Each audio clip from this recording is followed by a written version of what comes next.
How to end this story of empire?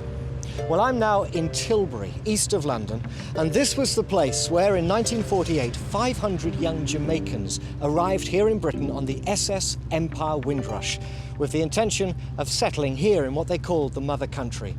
And this was a defining moment in our history, not just because it marks the start of mass immigration into this country, but because, if you like, this was the moment when the story of empire comes full circle. No longer were Brits heading out to carve out an empire abroad. Now the citizens of that empire were coming here. And in the 20 years that followed the arrival of the Windrush, immigrants arrived here from Pakistan, from India, from Uganda, Kenya, from Hong Kong, Ceylon, so many places.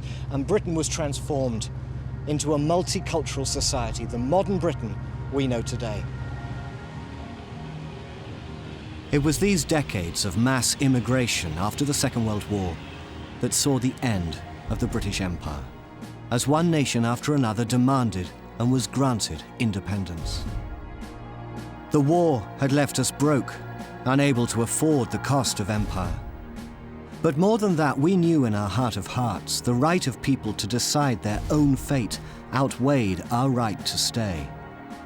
And so, down came the Union Jack.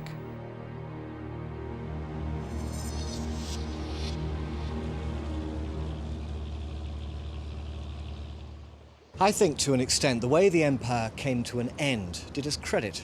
The time and expense spent working alongside the colonies, preparing them for independence.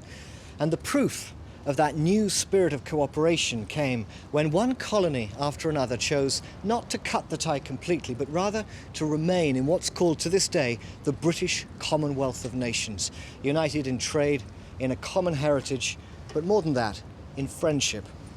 And our status now as a tolerant, multicultural society, connected to countries across the globe in bonds of friendship, that's the one legacy of the empire of which we can be proud.